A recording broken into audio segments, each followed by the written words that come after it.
Hello, everyone from Chelsea Fan TV. I hope we're all doing well. You've seen the title, haven't you? You've seen the title. So, yeah. Hope you're doing as well as you can. Bit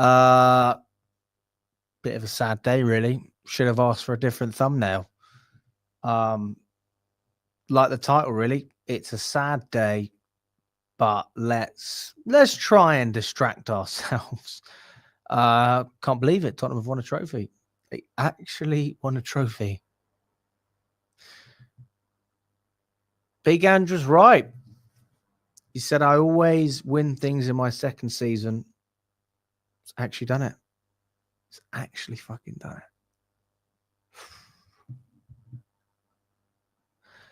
But this is the thing, isn't it? It's sad. I agree with... Well, no, I don't agree with Son getting a trophy. I couldn't care less about Heung-min Son winning a trophy. But I do think that if there was one manager that I actually like at Tottenham, it's probably Big Ange. And I'm happy for him. I'm not happy for Tottenham, but I'm happy for him because he has had so much stick. But it's never going to be the same now when we play him. They've actually won a trophy. They've done it. And we're just sitting here going, maybe we can get Champions League. Maybe we can beat Betis and Anthony. Maybe we've got enough quality. We should be fine. So it's mad, isn't it? It is absolutely mad. Big up to everyone in the chat as well. Subscribe to the channel if you haven't already. Like the video. We've already got almost 100 of you in the building. Let's get straight up to 50 likes, guys. Let's get straight up to 50 likes. Smash that like button. How many have we got at the moment? We've got 12 likes as it stands. Let's get up to 50. We've got just over 90 of you in the building. We're going to be talking about, well, we'll briefly touch on the final, obviously. But we will try and distract ourselves. I mean, Jesus Christ. You look at the thumbnail, it looks great, but actually, bit of a dire situation, bit of a dire time to be a Chelsea fan. I can imagine the Arsenal fans are not enjoying it at all. I was working for the first half, and I managed to see the second half. I mean, it was comfortable, wasn't it? United are just shite. They are shite. Even Tottenham are shite. They're just less shite than United. Can't believe it. Such a lack of quality. Ali McCoy said it on the commentary. Those of you who are watching on TNT, it's just poor in terms of the display for a final. You would expect so much better, but that's where we are, guys. That is where we are. And each to their own, I suppose. Each to their own.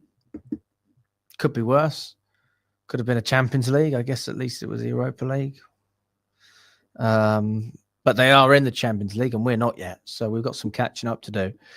Big up to Jordan. Hope you're doing well. Big up to Tom. I agree. It was one of the worst finals you'll ever see. I don't think Postecoglou's getting sacked, guys. I don't think he's getting sacked.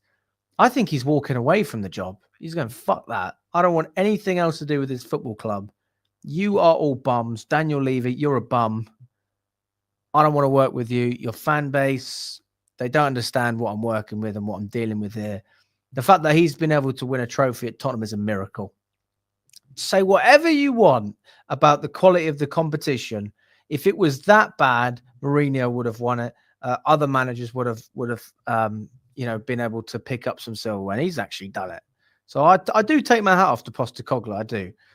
Not for the in-game management or anything like that, because again, it was rubbish, wasn't it? It was very poor.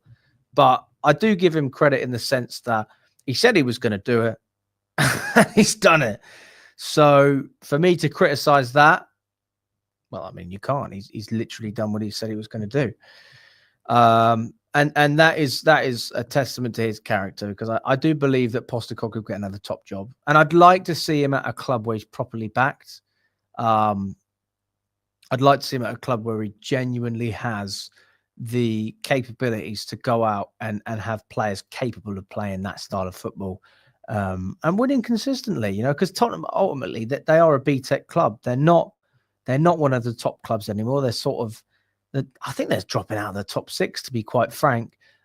You've got Villa coming in, you've got Newcastle coming in, all willing to spend. And in fact, actually, I think Tottenham have spent. They've just spent poorly, but you understand what I'm saying. It's just a weird club, isn't it? Because they expect so much, but they're on the cusp. They're always on the cusp, and they've actually crossed that line. That line has been crossed, and it feels weird. To be honest with you, it just feels a bit weird saying that and looking at Tottenham and going, "What? You actually won something?" Does it not feel weird to you guys? Like, I don't really know how to react. I feel like we're really going to have an understanding of this next couple of days when all the Spurs fans are rubbing it in. It's just mad. Oh, look, see, Donna. I can't believe this, Donna. This is the stream you want to rock up to, Donna. This is the stream. Even when my team is celebrating Europa League win, I'm here on your stream. See how loyal I am to your channel. Donna, this is not the time. To be honest, Donna, I don't know if I want you on the stream. I don't think I actually want you on this stream, Donna. I know you're a member of the channel. I appreciate you becoming a member and all that, but nah, I've had enough. I've had enough. Oh, God. I don't want to see any kebabs.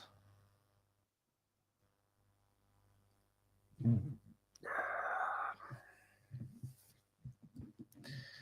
feel like we need a moment of silence or something.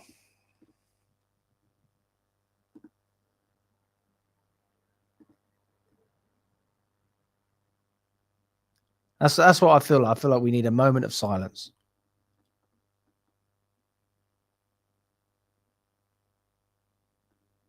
Fucking Tottenham.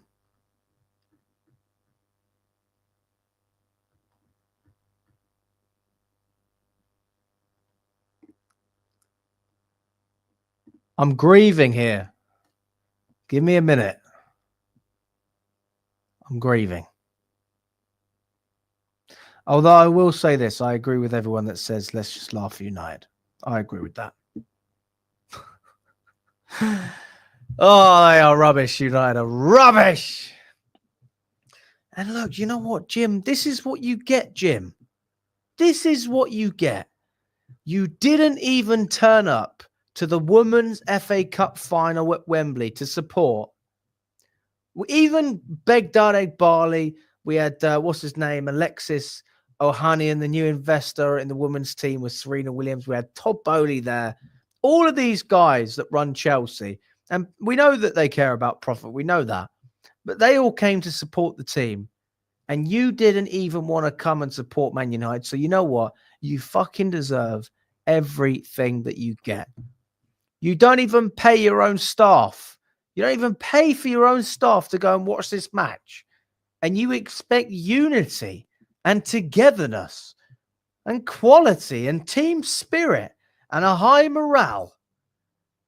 You are a disgrace. And you know what? I'll be honest with you. I didn't realize until this final how rubbish Jim Radcliffe has been as an owner. I mean, the fact that you would treat your own fan base the way he's been treating them in terms of kicking them out of the seats. You don't even treat your staff well. You're getting rid of free lunches, and then you're willing to dish out contracts worth millions of pounds a year, and you think that's acceptable. And then when interviewed about it with Gary Lineker, he goes on to say, I think the money would be better spent on players than on free lunches. Are you kidding me? Are you kidding me? I mean, this guy, I don't understand that. I don't get it. I don't understand it at all. I mean, we're not lucky. Let's be honest. We are not lucky. Our ownerships, I mean, they're not great. I mean, they're rubbish. Let's be honest. We're owned by private equity. I mean, that's almost as bad as it gets. But to think that your owner is a fan of Manchester United and still somehow despises everything that you stand for.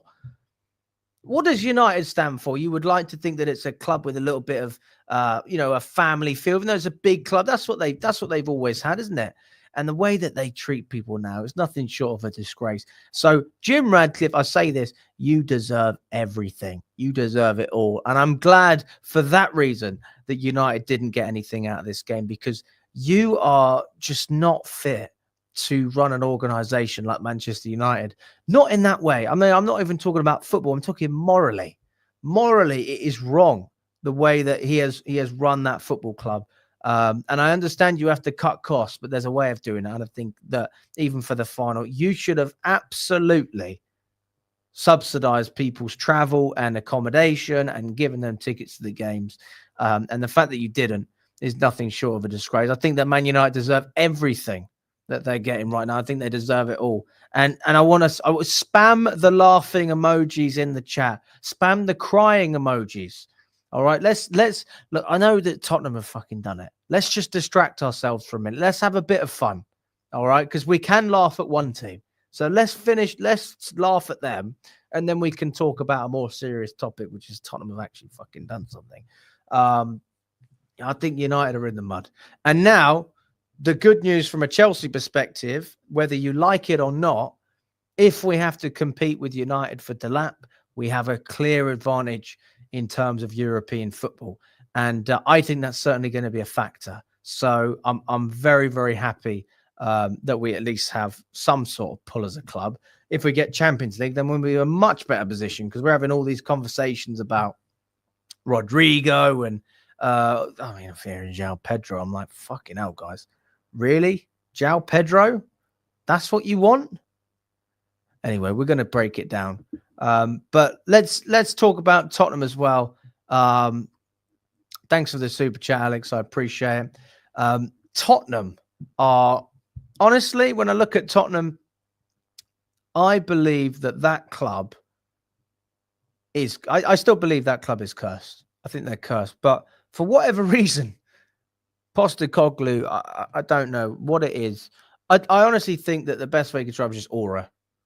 Like the guy did nothing special and still fucking won the Europa League with the guys. It wasn't a tactical masterclass. It wasn't because he managed the game really well. United just crap. But they still did it. They still achieved it. I can't believe it. Tottenham have done it. I can't believe it. I'd love to know what you think in the chat as well. I mean, who did you want to win? I presume most of you were like me and you would have rather United won, but I guess we try and take the positives out of their downfall. I mean, that's funny. I mean, we're not going to lose out on Delap to Tottenham, are we? We're not going to lose out on many players of them. So, yeah, that's something, isn't it? That's that's a factor. Listen, guys, we've got over 150 of you in the building. We've only got 60 likes. Let's get straight up to 100 likes. Smash that like button. If you are, well, I guess celebrating the downfall of Tottenham is not the right word. If you want to celebrate the United downfall, smash the like button. If you're unhappy about Tottenham winning, smash the like button. Listen, we've just got to, if you've got a beer, now is the time to crack it open. All right. If you've got a bottle of rosé, bottle of white, bottle of champers, just drink it. Drink it. There's no other way that you can recover. Obviously, if you're a recovering alcoholic or something like that, I'm not encouraging you to drink. But if you're not, then get stuck in. If you're an alcoholic, just have an orange juice. Or I'm obviously not. I'm not encouraging anything like that. I can't believe it. Henry, what's wrong with you? What's wrong with you, Henry? Henro, happy for Spurs. What's going on in this chat? I thought the Chelsea fan base had some class.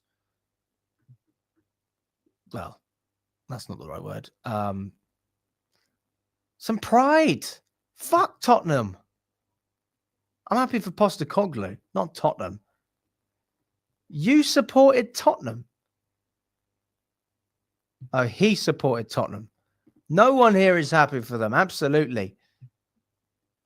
Good luck to them. Come on, Steve-O, mate. Come on. Let's not have that. Yes, you can have a fan cam. Of course you can. Nobody deserved to win. I can't believe it. Cannot believe it. Why is it a happy day? Well, it is happy because United aren't getting a barbecue anymore. That's for sure. So I'll take that. Oh, God. No more barbecues for United. That's jokes. Oh, it's funny. I totally agree, Terry. If I was Ange, I would hand my resignation in straight away. Without question. That's not even oh my God. Wouldn't even think about it. I'm off. Tottenham. It was nice. Well, it wasn't nice. But I've done what I needed to do. Off we go. Listen, we're the only team in London to win the Champions League, all right? That is the European Cup. The Europa League's not the European Cup. So that's where we're going to do it. Right, let's get into the Chelsea news, shall we? Because if we talk about Tottenham anymore, oh, mate. God. Hey, there's a good meme for you.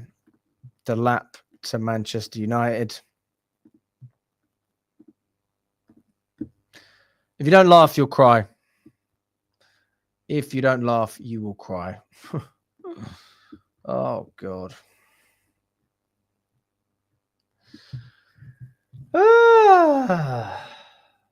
Hey, who wants to know about another 21-year-old from Brazil? Who wants to know about that? I would be happy to give you some more information on the subject. More young players from Brazil. I thought I'd, uplift the mood, get the mood up a little bit. Okay. Chelsea. Oh, fucking hell. Stop giving me adverts. Chelsea are ready to step up interest in 21-year-old right back. But a significant offer is needed to sway Palmeiras. We've revived our interest in the Palmeiras defender Agustin Gai after previously monitoring him at San Lorenzo. That is according to Bolavip Brazil, who report that Chelsea intend to make an offer for the 21-year-old right back. They explained that Chelsea have been following the Argentine for some time, first at San Lorenzo and now Palmeiras, who joined in a €7 million deal July last year.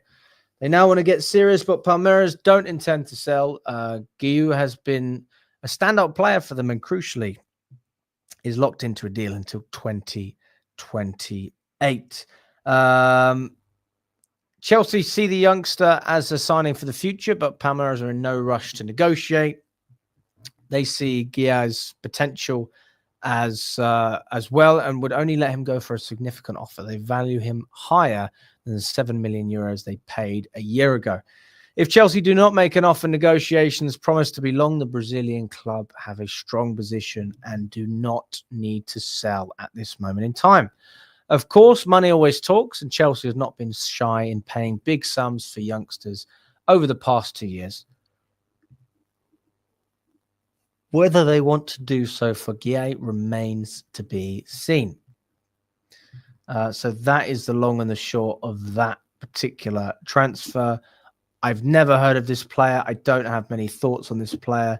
To be honest with you, I just read that because fuck it, why not? Tottenham have won the European trophy. Might as well read about a 21-year-old from Brazil. Also, can we just say, I'll be honest with you, I don't disagree. I think Ten Hag would do a lot better in that game. I did say this to Saeed. I said, I'll be honest with you, mate. I didn't think Ten Hag was that bad.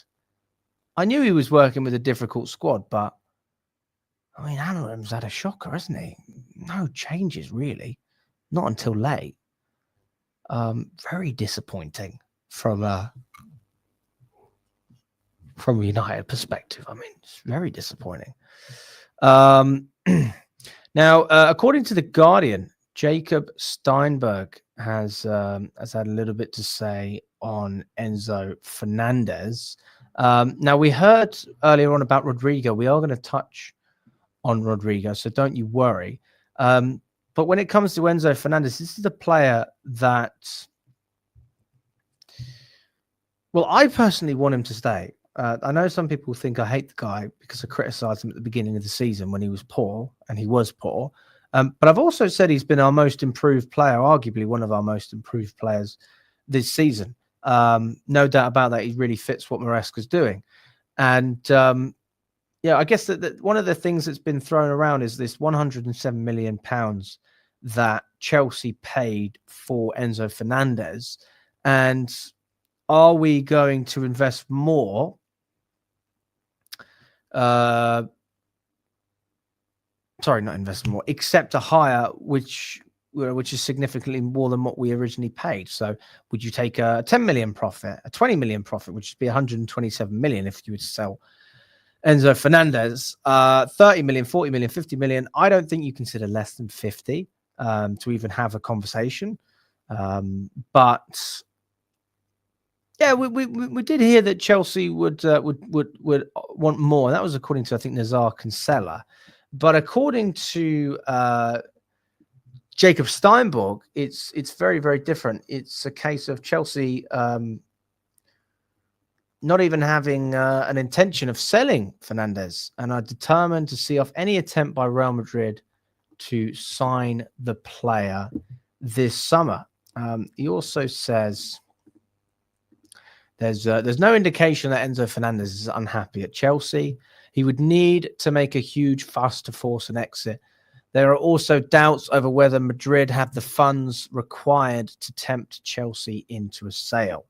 Now, I doubt that Madrid don't have the funds. I think they could easily pay for the player. That doesn't seem to be an issue for them usually. But each to their own. Now, according to The Guardian, this is what they said. Yeah, they said Chelsea have no intention of selling Enzo Fernandez and are determined to see off any attempt by Real Madrid to sign the midfielder this summer.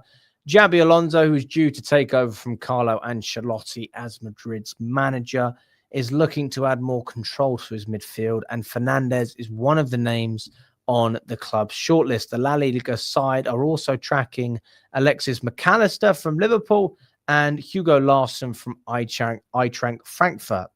Madrid have considered trying to hijack Arsenal's move for Real Sociedad's Martin Zubamendi, but the Premier League side are confident that a deal for the Spain international will be sealed soon. Madrid have been disposed as champions of Spain by Barcelona, and issues in midfield were exposed during their defeat to Arsenal in the Champions League. Toni Kroos retired last summer, and Luka Modric is no longer the force of old. I mean, he is 39, so that's fair. Madrid, who are signing Dean Huijsen, want a player who can fill the strings in midfield. So they've already spent 50 million on Huijsen. Multiple reports in Argentina have claimed that Madrid will push to sign Fernandez, who has enjoyed an impressive season for Chelsea. However, there was no panic at Stamford Bridge about the noise around the Argentina international, who was signed from Benfica for £106.7 million in January 2023. Fernandez has captained Chelsea this season and has improved his goal-scoring output under the guidance of Enzo Maresca, and has a contract that runs out until 2032. There is no indication that the 24-year-old who won the World Cup with Argentina in 2022 is unhappy at Chelsea. Fernandez would need to make a huge fuss to force an exit. There is also doubts over whether Madrid have the funds to required to tempt Chelsea into a sale. The situation is similar with McAllister, who's Fernandez's international teammate. It's understood that Madrid are huge admirers, but prizing him away from Liverpool would be hugely challenging. The former Brighton midfielder who moved to Anfield in 2023 is a key member of Arne Slot's title-winning side and is likely to be far too expensive for Madrid. I mean, I'll be honest with you, I don't know why they would consider McAllister too expensive when we're having a conversation about Fernandez going for over 100 million. So that doesn't really make much sense, unless Liverpool want 200 million for McAllister, which I doubt is the case.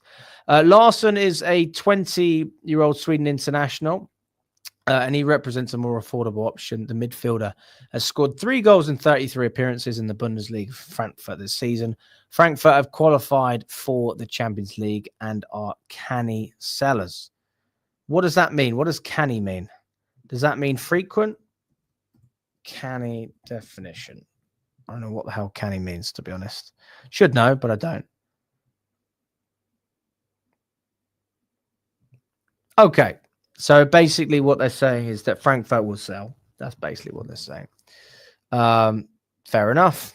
So, yeah, that's what the article had to say in terms of The Guardian about Enzo Fernandez. And also McAllister is another name that come up in that conversation. Fair enough. You know, fair play.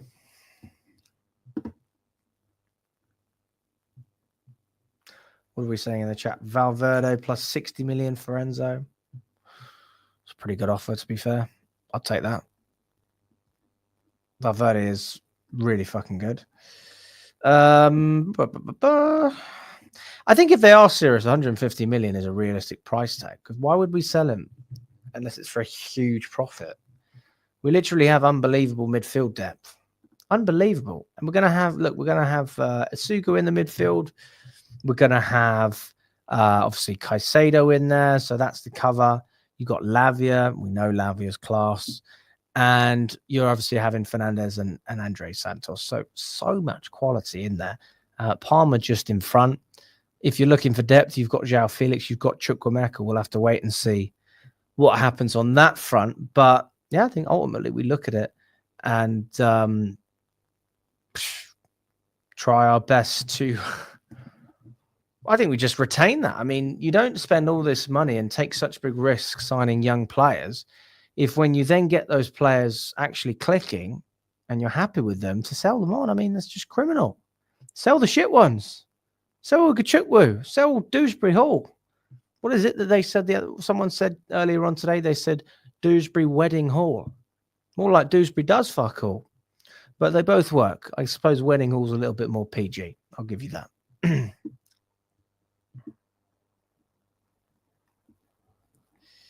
So that is the situation regarding Enzo Fernandez at the moment. And I'm desperate to see what Postecoglou's got to say as well. I'm really intrigued to see what he has to say. Has he come out with anything yet, guys? Can't believe it. I can't fucking believe it.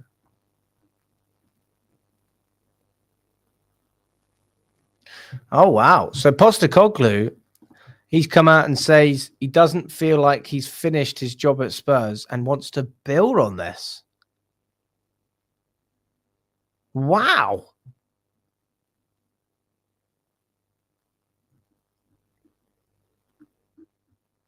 So he wants to stay. Oh, man.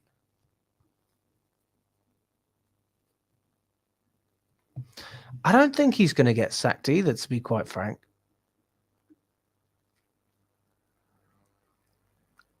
I don't think he's going to get sacked.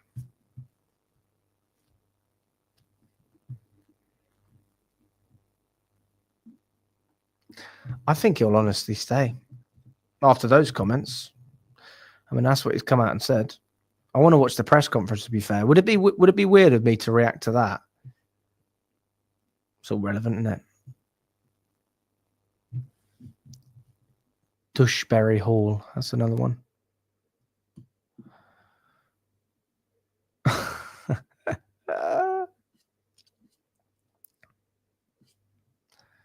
That is great. That's fucking class, though, isn't it? Oh, yeah, go on then. Let's see if I can get it. If I can find it, I will.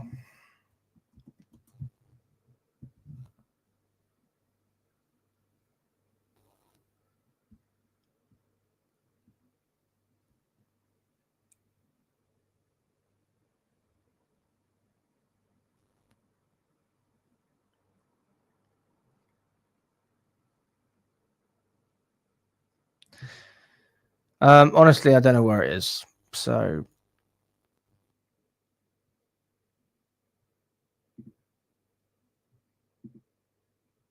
We'll have to watch it later on.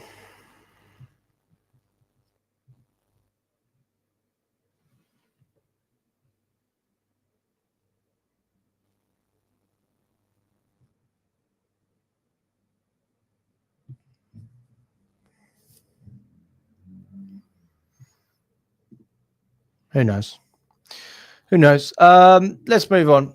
I'm sure we'll see something in there, but isn't this quote cold? Look at this. I mean, it's cold, isn't it? Looking back at it.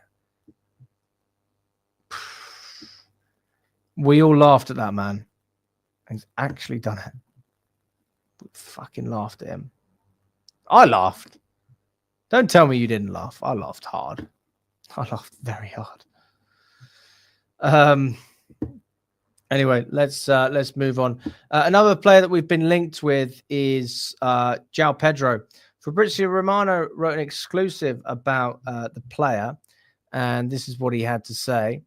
He said, one more name appears from today is João Pedro. He's expected to leave Brighton this summer, opening the doors to a potential move with several Premier League clubs, Liverpool, Arsenal, Chelsea, and Newcastle.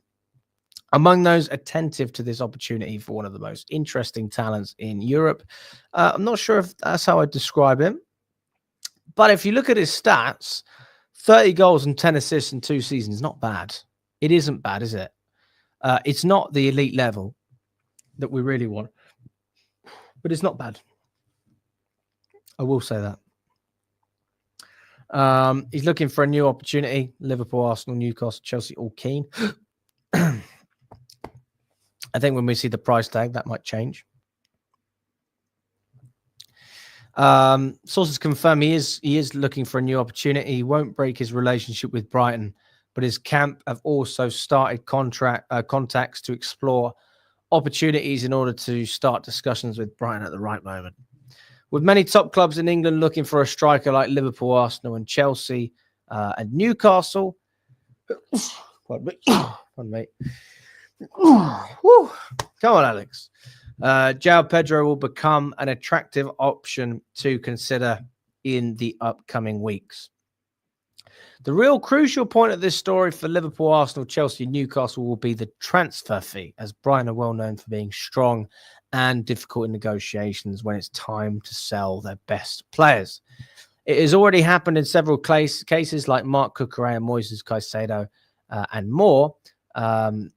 João Pedro is described as an absolute superstar and is highly rated at the club, and they're not expected to make it easy for the suitors this summer.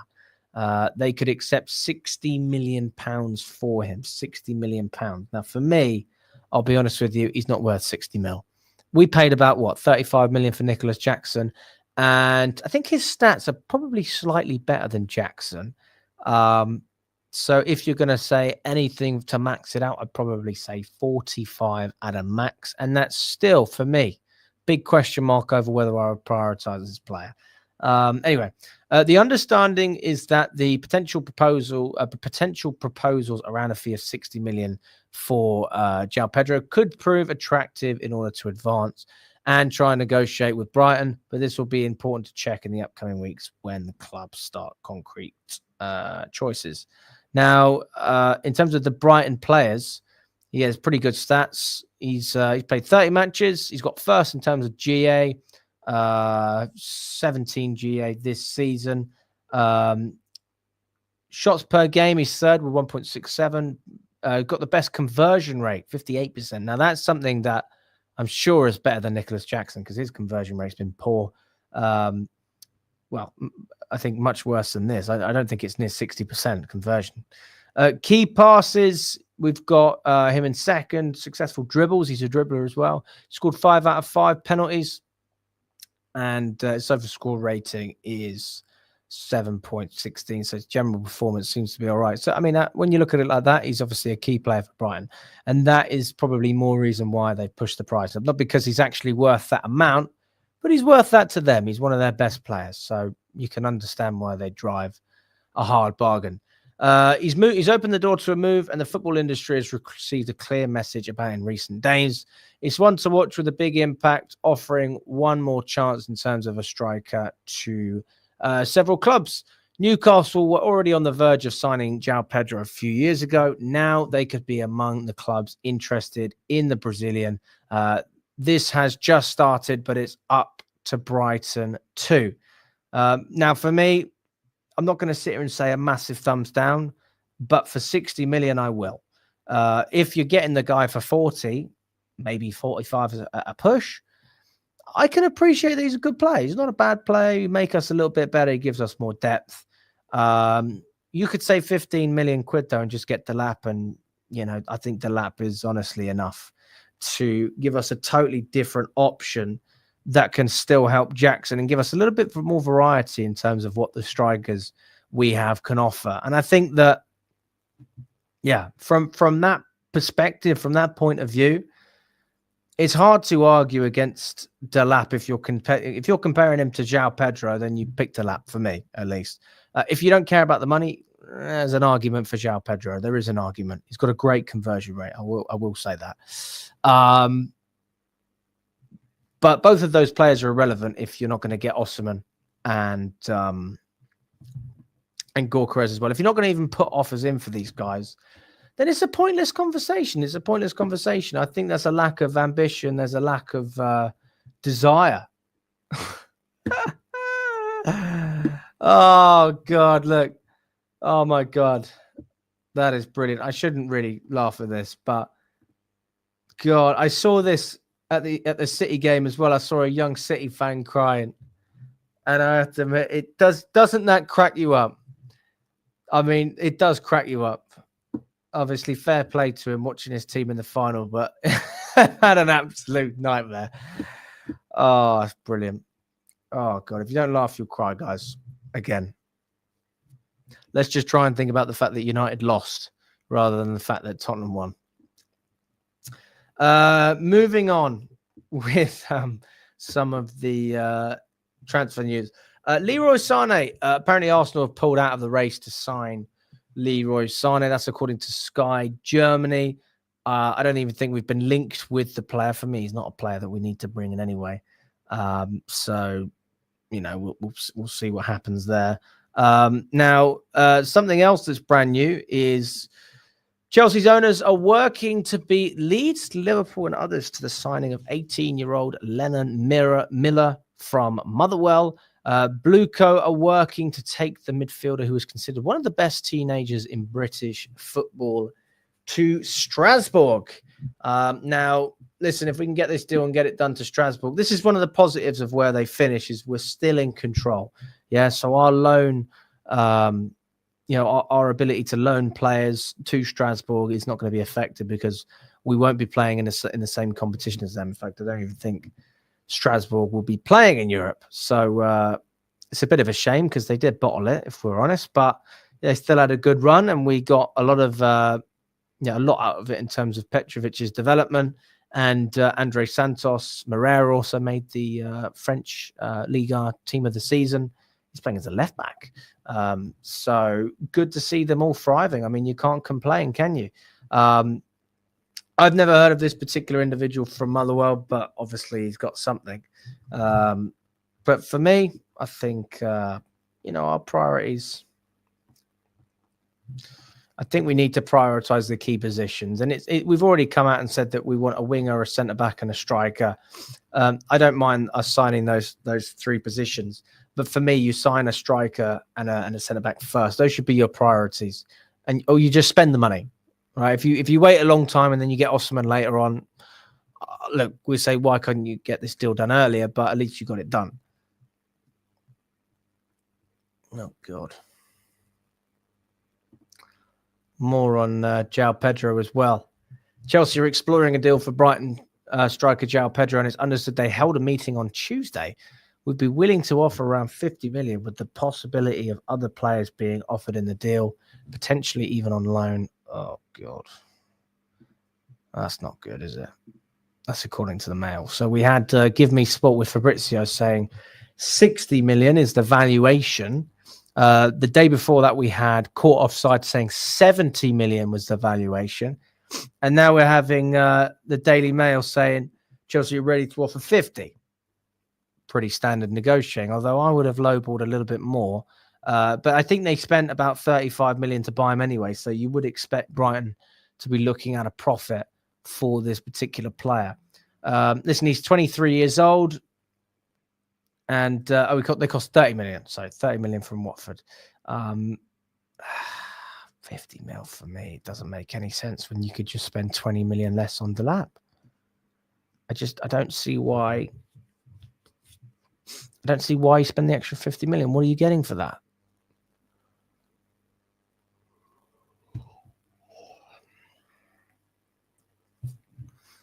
I don't see it. I'm not sure. I'm not sure I see it, guys. Jonathan David is another player we will be talking about. So don't worry. We are going to speak about Jonathan David as well. For me, though, look, I understand why we're linked with... Yeah, I understand why we're linked with João Pedro. I just don't think that he should be the number one priority. I think there's other players we should prioritize. Apparently, Victor Osman, according to an Italian source, has turned down an offer from Juventus. He wants to move away from Serie A in the summer. So that's very interesting. He's looking to go elsewhere. Fair play to the man. But we all know he wants the bag. He wants the bag. Victor Osman. You can say what you want. You don't like money, but you do. I know you like the money. So we'll have to wait and see what happens there. This is not the only striker, though, that Chelsea are being linked with. I mean, there's plenty. As I said, we've already mentioned Delap, where we should have the edge over United if we want to sign that particular player. We've spoken about João Pedro. We've seen Osman as well, although there's not much talk about Chelsea and Osman. That name is still being chucked around. We haven't really been speaking much in recent days about the Frankfurt striker Hugo Ekitike. He agrees to carry out a transfer if the interests of all parties are respected. Frankfurt wants between 80 and 100 million euros. Chelsea's interest is high. This is according to Fabrice Hawkins. I want to see what else he's come out and said. This is the same guy that spoke about Nkunku as well. There we go. So he's a French source. Can we get a translator in there? There we go, translator. Several English clubs have approached the player and the club among them. Arsenal, Liverpool, and Chelsea. So we have the most interest out of all of those players. PSG will receive 20% of the profit made by the German club. Now, I'll be honest with you. I haven't actually looked too much at Hugo Ekitike. I haven't actually. I haven't looked too much at him. So we can briefly look into this player. For me, yeah, it's difficult for me to say much because, again, I don't really watch the Bundesliga. If you're looking at his stats this season, we're going to have a look in a second. Pretty good stats. Better than what I'm seeing with João Pedro, but also he's playing in Germany. And Chelsea, we have had this conversation before. Maybe it's time that we go somewhere else because it didn't work with Havertz and it didn't work with Werner. But this is what Ekitike's got in the Bundesliga. 33 games out of 34. He's starting 91% of games, so he's fit, which is always positive. 15 goals and 8 assists in total. So we're looking at 23 GA out of 33. So that's pretty good. I'll be honest with you. That is pretty good. No big complaints from me there. In terms of the Europa League, they don't have the stats there. Okay. If you look at the key performance indicators, we can see how his value has risen. Obviously, he was at PSG before, and he's been at Frankfurt, not that long, only a couple of years, but he's thriving there in Germany. Fair play to the man. 22 years old, very, very young player. Now, let's have a look at his consistency in front of goal in terms of when he's scoring goals. Okay, we can see in the Europa League his stats as well. So actually, it's even more impressive when you look at it in all comps. 48 games, 22 goals, 12 assists. 34 GA in 48. That's impressive. I don't care what you tell me. That is impressive. In the league, it's decent. In the Europa League, 7 GA and 12, over a 50% conversion. In the Cup, he's got over 100% conversion. So that's good. Now, coming into the Bundesliga, had a pretty good start to the campaign. Relatively consistent. Small blip. But again, I'll be honest with you guys, that's extremely attractive. What I'm looking for when I see this, guys, as well, because you can see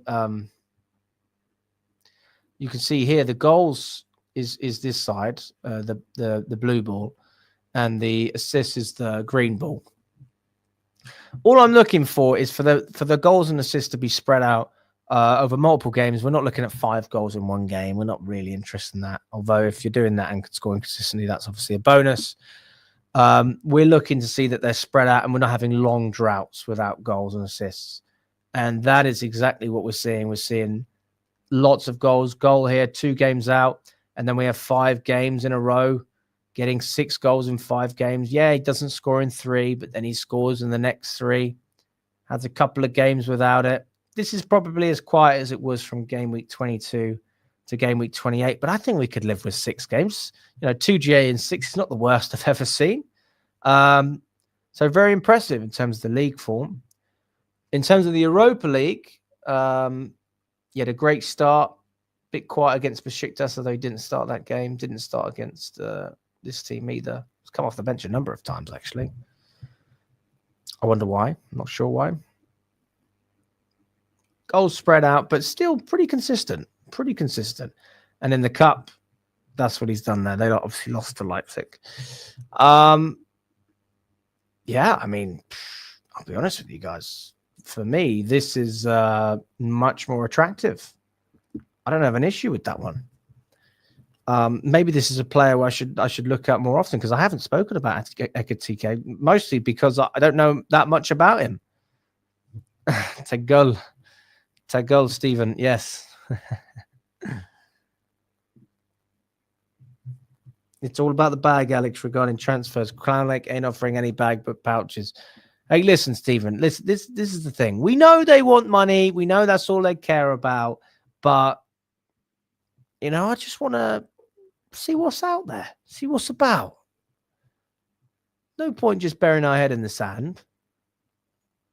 Let's be awake to it. And maybe if we actually have our eyes open, then people that run our football club might actually have a clue. Who knows? Who knows? But for me, I'll be totally honest with you. I think Ekitike's a class. It seems class. I mean, what did he do last season?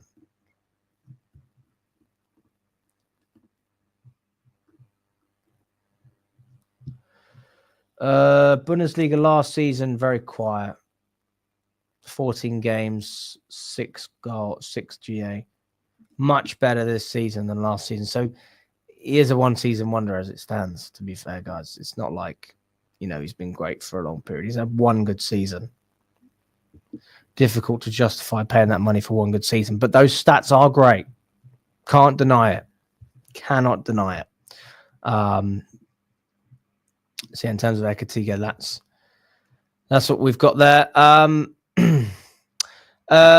Fabrizio Romano come out as well and said Chelsea believe that Enzo Fernandez, Moises Caicedo and Cole Palmer midfield is elite. They believe this is one of the best midfields for the present and future in Europe. That's according to Fabrizio Romano on YouTube. That's what he had to say there. We're not discussing an exit for Enzo Fernandez. We're not even giving a formal price to the player. They trust Enzo Fernandez. That's according to Fabrizio as well.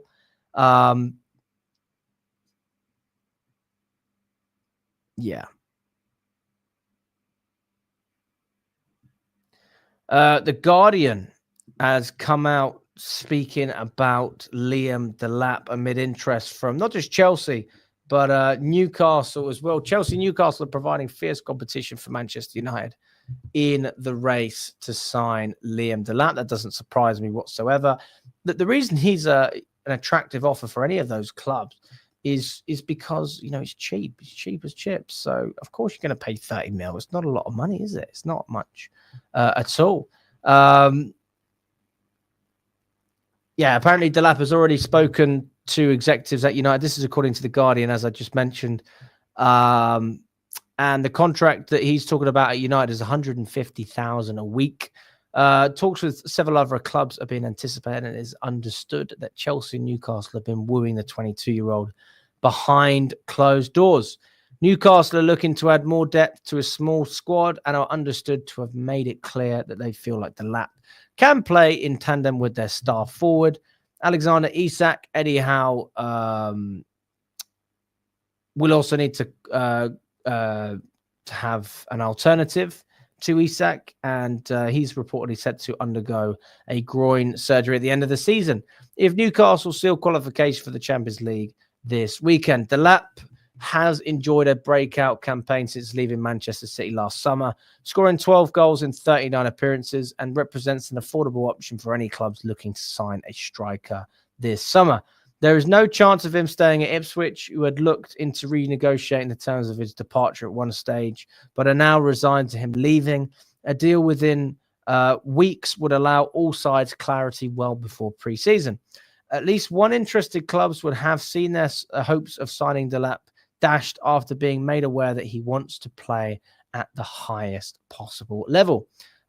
Chelsea have a policy of signing young players, and like the England under-21 international, they have alternatives, and it has been suggested they will prioritize a move for IP Leipzig forward Benjamin Sesko if they qualify for the Champions League. Very interesting that they've said that. Sesko has interest from elsewhere, including Arsenal, has been tracked by Chelsea for 3 years. The 21-year-old Slovakia international has scored 26 goals for club and country this season. Delap is well known to United's technical director, Jason Wilcox, from their time at City. United are also pushing to seal the signing of the Wolves forward, Mateus Cunha, and have considered Frankfurt's Hugo Ekitike, Osman and Gyökeres as well from Sporting. So I have to say I'm surprised that they're saying that Benjamin Sesko is almost a more attractive offer to Chelsea than Liam Delap. I mean, that's really weird, isn't it, that we would prioritize a player for him, especially because he would be twice the price. I mean, we've heard that his release clause is 67 million euros as opposed to, or pounds, or whatever it is, as opposed to 30. So why would you go for a player that's going to cost over double the amount? And to be honest with you, I don't really get much of a buzz from signing Sesko. Look, I think he's a good player. I would be happy with the signing. I'm not going to sit here and say I wouldn't be. But why not just sign Delap, have spare cash available, and then you can bring someone else in for another position who's of quality, or sign Delap and then use that money for another player on top of that. Like, we can buy more than one striker. We don't have to be stuck with one. I don't see why we have to just stick to one. If you've got lots of money there to spend and you can bring in quality, then do that. Bring in the fucking quality, man. What's the problem here? I think it's I think it's just a bit of a weird debate to have. Because we've also got Jonathan David. Now, The Athletic posted an article today about Jonathan David. The article said, "What is next for Jonathan David?" And it says, buying a high-quality striker usually costs a lot of money. So when one becomes available as a free agent, naturally, there is plenty of interest. This summer, Jonathan David will be available for no transfer fee after announcing last week he will leave Lille at the end of his contract. He said, "I wanted to tell you myself that after so many years at the club, it's time for me to say goodbye," David said in his announcement video. "I've spent 5 wonderful seasons here. I know it hasn't always been easy, but I hope that with my goals and celebrations, I've managed to bring you some joy, especially with the French Championship title and the Champions Trophy." The 25-year-old will not officially be able to sign for his new club until July 1st, unless someone playing in the upcoming Club World Cup strikes a deal with Lille that allows him to join during the early transfer window. But the race for his services has been underway for a while already. At the time where the number 9 market is not bursting with viable elite options due to either availability or cost, it doesn't take a rocket scientist to understand why there has been so much interest in Jonathan David. He's played for Canada 61 times, scoring 25 goals and provided 12 assists in 49 club appearances in all competitions this season. Continuing his excellent goal-scoring run over recent campaigns, is the 3rd consecutive season he has finished with at least 25 club goals. And I'll be honest with you, that's a very attractive thing to hear. So honestly, I prioritize David over Sesko and Liam Delap. I don't see why we wouldn't look at this guy. He started off playing amateur football in Canada after his family moved there from Haiti when he was a boy before he came to Europe with Ghent, the Belgium team, making his senior debut for them aged 18 in August 2018. 2 seasons later, he went to Lille for £25 million, and he helped them win the French league title in his first year in Liga. Now, after 109 goals and 232 appearances, he is ready for a new challenge. His biggest strength is his consistency in front of goal. Is that not enough to just say, maybe we should sign this player? Hello, free transfer, money. You like saving money. You can sell him for a profit, clearly. Hello, wake up. But for some reason, we're not having a conversation with it. I don't fucking get it. Why would you not get this guy if you care about money and success? You get the best of both worlds. A guy who can score goals, and again, you're bringing him for nothing. If you want to sell him in 3 years for 25 mil, you can do it. It's profit. Come on, guys. We're accounting FC. We're financial FC. For fuck's sake, why is this even a debate? I mean, I want Jonathan David. For me, it's him and Delap. If you're going to sign them, it just makes sense, doesn't it? Now, we're going to have a look at the article as well. It says, as the shot map below illustrates, since the start of the 22-23 season, a large portion of his goals have been scored from in and around the 6-yard box. David's high expected goal per shot figure is 0.17. Over such a large sample size, tells us he is repeatedly able to get into positions which generate good quality chances. So this is a little look on the shots that he's making and his XG as well. Total shots, right foot, left foot, head. And obviously you can see the goals as well, which are highlighted in red. That's where he's scoring most of his goals for Lille. 2 outside the box. Everything else is in the box. A little bit similar to Jackson as well, if I'm not wrong. That was his first goal for Chelsea outside the box against Everton. So very similar in that sense. But for me, it tells me the fact that he's getting over 25 goals in 3 consecutive seasons, that he is consistent and reliable. It says Lille and okay.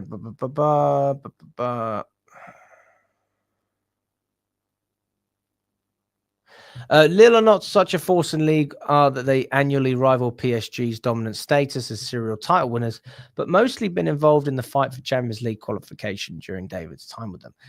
Comparing his non-penalty expected goals figure to the amount he's actually scored reflects that, as the number of chances falling his way can vary.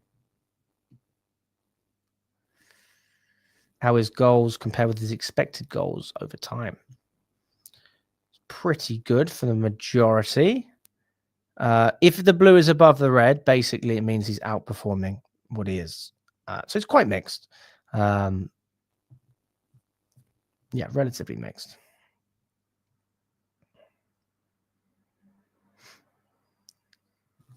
There is more to David than just goals too. He's an effective and willing presser, showcased most during that first season in France when he partnered Turkey's veteran Burak Yilmaz in Christophe Galtier's 4-4-2 system.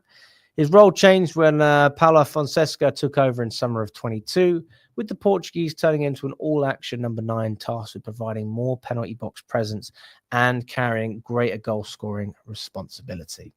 So that is about Jonathan David there. Listen, for me, this is a player that I'd be very happy with. I think that we could get him and a player like Osman and Delap Like, we don't need one striker. We could easily get two. And I don't know why we're not having this conversation, especially with Champions League football. But let me know what you think, guys. We've got almost 100 of you in the building at the moment. How many likes have we got on the video? Let's have a look. How many likes have we got on the video? Have we got over 100 likes?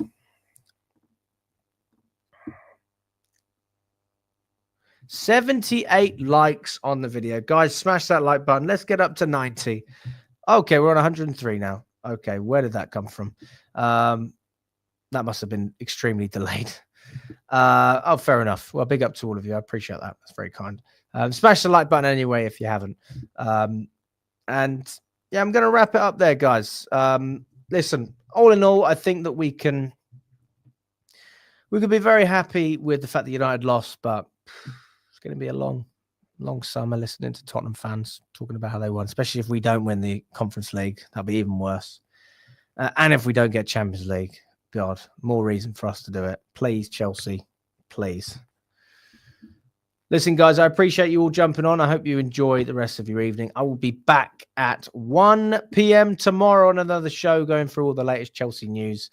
Catch up with me then. Otherwise, we'll be back with another 10 o'clock show tomorrow. All the best, guys, and enjoy the rest of your evening.